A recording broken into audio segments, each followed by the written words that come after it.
What's going on? Miss Libby Say with your legs media. Thanks for joining me once again. And today is we gotta show the French some love because that's who's on the screen. His name is Bastion Trochon, and he writes for Decathlon, AGR to AG.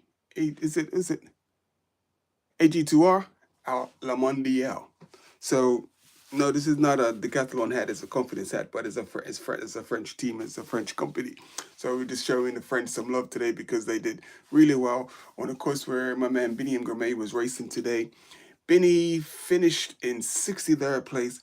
The only thing like bad about that is like it's 2 days in a row he's finished outside of the UCI points. So if he finishes in the top 40, at least he's contributing to the team. So that would have been my talk to Benny. Like it's not your type of race, I understand that, but do me a favor, let's at least get some points.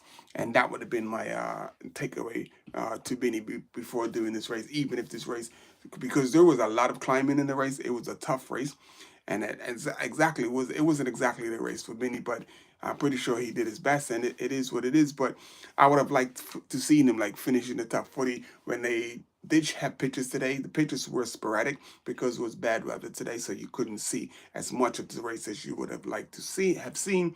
And it was like really, a lot of the times we were just looking at the sky and looking at scenery and stuff because the uh, the connection was so bad between like the remote connection, how they usually bring you the pictures. But it is what it is. That's how it goes sometimes. But anyway, we did get to see the finish. We did get to see bits and pieces. And at one point in the race, one of the guys was at the front and took a wrong turn. So I need to put that up on Instagram too, like taking a wrong turn. That's pretty wild. And he had to turn around. He was actually in the lead. He was leading the race. And then the guys that were second and third actually caught him up, and then they rode together. I believe if he would have stayed away, he probably would have stayed away, but he had to burn those matches to catch them back up, and then he tried to drop them again. But like had he not made that wrong turn, he probably would have won the day. But it is what it is, and that's how it went down. He had Brestan Trichon finishing in first place, and then he had Decathlon AG2R La Mondiale finishing 1-2. So great performance for Decathlon. So that's 2 days in a row Decathlon has won. It's a French series of races, and they are just taking over. And once the course, it was 203 kilometers. And it was sort of like Roubaix, as you can see how dirty and full of mud it is. But unlike Roubaix, it's just unpaved sections. It's not cobbled sections, so it's unpaved sections, and some of the unpaved sections are pretty steep. So they were pretty much riding cyclocross on some of the sections. It was a pretty tough day, and the Tro-Bro Leon is a series of races I really didn't know much about, and I'm learning about them now. And then like this is a it's not exclusively French, but it's primarily French riders, and like so it's a big series of races for the French. And on to our main talking point of the day. This man right here, Mads Pedersen. Mads Pedersen team did the work today. Oh my goodness, they destroyed everybody on the climb. So basically, they had two.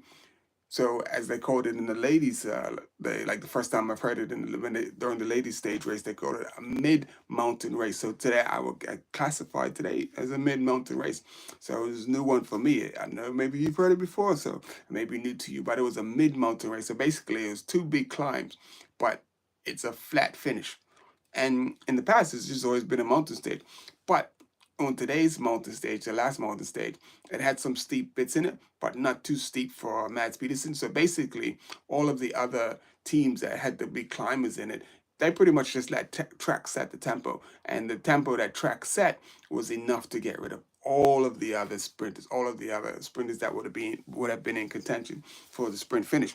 So what happens then is that leaves Mads Pedersen to be there at the come down. He's going to have to sprint against a few guys, but he's not going to have to sprint against the top sprinters like Caden Groves, Sam Bennett, and a few other sprinters. They were just like, once the climbing started, they were just out of the picture. They were gone. And then once that happened, it was just down to Mads Pedersen. Even Walt Van Aert got dropped on the climb, which was a surprise to see. We didn't expect Walt to get dropped, but Walt got dropped in the climb. It was over 10 kilometers long, and he got dropped. And that was a big surprise. And just woo. So I don't know. I'm just wondering if Walt's going to even make the whole Giro d'Italia. I'm gonna knock on wood. We want him to make it. We want him to have a, get a stage or two, and get some good results and try to get some fitness. So, but Matt Pedersen came down to like maybe 2 or 3 kilometers to go, maybe 4 kilometers to go. Giulio Conconi did a lot of work on the climb, but then when he got onto the flat, he also did a bunch of work as well to because Matt Pedersen had one like main lead out guy, and Giulio Ciccone like basically took the main lead out guy to 1 kilometer to go, so that the main lead out man wouldn't have to like overstress himself and could just go for 500 meters as hard as he could and then leave it to Mads Pedersen to take care of the business. And that's what Mads Pedersen did. So when it got to 500 meters, Mads Pedersen took care of the business. And there was who was it? The guy, Israel Premier Attack rider. So the Israel Premier Attack was in second place and came close. He came close to let's say looking at it from the front, and you see the front view. So if you go on my Instagram, and you see the finish, if you see the front view, it looks like he was coming back, but the whole time Mads Pedersen was in control. So right now in this jersey, he's in the it's not Megla, it's a Chiclamina. Is it a Chiclamina? What jersey is it? I can't even remember the name of the jersey anymore. Anyway, it's a sprinter's jersey. So this color is a Chiclamina pink. Yeah, it's a Chiclamina jersey. So it's the leader's jersey. This is the jersey that he's in. Hello, Javon. Thanks for joining us. So this is the Chiclamina jersey, and he's in that jersey. But tomorrow he'll be in the pink jersey, and so which is the leader's jersey. And what's good about that? The good thing is for Primož Roglic, who basically got the pink jersey in the time trial yesterday. So now Primož Roglic doesn't have to stress. Oh, sorry, it's getting late because my bedtime is at 8 to 9 o'clock and it's 7:28. But so Primož Roglic does not have to stress about like his team being on the front and doing a whole pile of work and whatnot. So basically, that's going to get handed over to Mads Pedersen, and then Primož Roglic is free to ride and maybe could let someone else take over the pink jersey if Mads doesn't hold on to it tomorrow as well. So we need to have a look at what tomorrow's stage is going to be like. What is tomorrow's stage is going to be? So basically, the other thing I wanted to say that Corbin Strong was the rider who finished in second place, and he's from Israel Premier Attack. And then the third rider that finished was from Movistar, and his name was Orles Alora. So, and he's from Movistar. So these are not the typical names that you hear when it comes to like the sprinters in the sprinters finals. So, and that's just how it went. So basically, like I said, Lidl Trek just turned it up on the climb, and they just got rid of all the guys like Caden Groves is probably the main person, and hopefully Caden Groves comes away for stage. And then the Sam Bennett, he's also hoping for a stage. And they do have a few sprinter stages on here where they don't have to worry so much about. So tomorrow is going to be one of those days where you may see the other sprinters like Caden Groves and Sam Bennett come to the front, because it's pretty much like it starts from up in the mountains and then it drops down, and there is some rolling terrain. There looks like there is a climb. It's says B. What does the B stand for? So you have a category 4 climb, which is like about 18 kilometers in, which is nothing to worry about. And I'm not quite sure if they're going to let the breakaway go away to take away the bonus sprint points. So there's a sprint point at 39K in, and then there's this B. What is this B for? B. Let me see what the B is. Doesn't say what the B is for. I'll have to find out what the B is for, but B is at the top of a climb. So it must be maybe bonus points or something. So it's at the top of a climb. It's 3.9 kilometers. And even if they get rid of some of the sprinters, you still got over 100 kilometers for the sprinters teams to bring back their riders and get their riders back. So, yeah. Then the last bonus sprint is at 61 kilometers to go. So at first, so 61 kilometers to go is the final bonus sprint, and then it pretty much goes down to the finish from kilometer 84. and tomorrow's stage is 189 kilometers. So it's a longish stage, but it's flat, so it should be interesting there. I'm pretty sure there'll be a breakaway that will go away in the beginning, and the breakaway will get some time, and then the sprinter teams will go to work after they get past my kilometer 84, because after that then it starts to go all downhill. So it's probably going to be a pretty fast day tomorrow, and it's going to be a pretty fast sprint. There isn't a profile of so basically the sprint from kilometer 5 to kilometer 2, like basically all the way up to kilometer 1, it rises. Then after kilometer 1, it actually like it flattens and then starts to go downhill a little bit. So should be a pretty fast sprint tomorrow.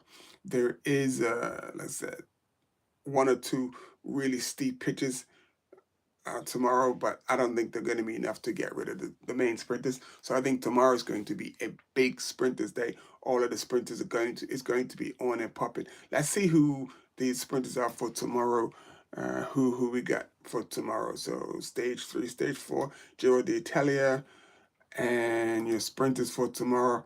So they got Olaf Koy, Milan Threaten, Walt Van Aert. I don't think Walt Van Aert, he just doesn't seem, unless he's going to get better as the thing goes on. Then you got Sam Bennett, Caden Groves, Max Cantor, Giovanni Leonardi, Gerben Tyson, Casper Van Uden, Paul uh, Manet, Corbin Strong, who finished second today, Matteo Moschetti, Mads Pedersen, who won today, Matives Gorkev, if I said that right, Jensen Plowright, Enrico Zonazel, Luke Lamparty, Oles Ola, who finished third today, Mikhail Zulad, Thomas Pidcock down as a sprinter.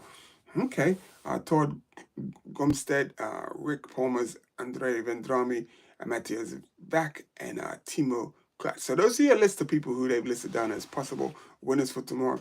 I think Tom Pidcock's only a sprinter in a small bunch of like maybe 4 to 5 riders, 6 at max, and that's when Pidcock is at his strongest, like he did at Amstel Gold last year. Like when basically there isn't a big lead out, and you got to rely more on strength than speed. So that's when Tom Pidcock tends to feature in a sprint. But I don't think Tom Pidcock's going to feature in tomorrow's sprint. So I mean, I'll be wishful thinking to even put him in my top 5. But it's going to be a tough call for tomorrow. I think it's going to be between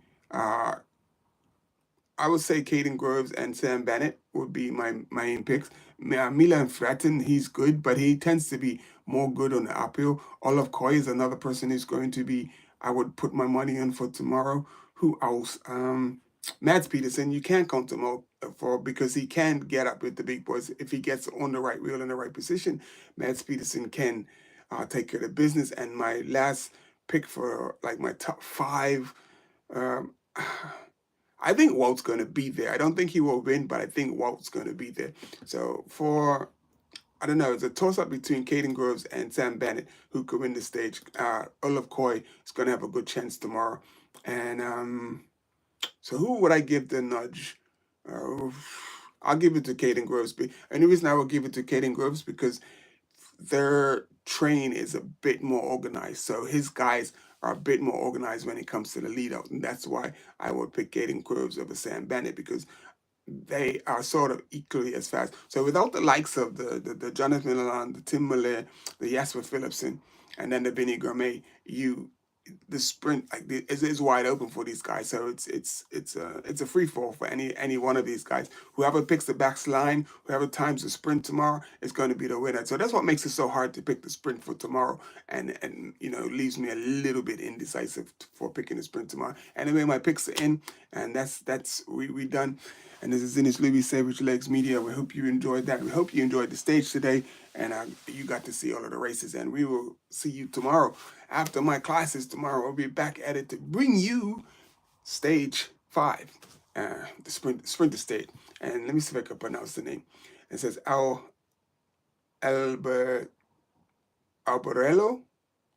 It's Alberello to Lecce, 189 kilometers.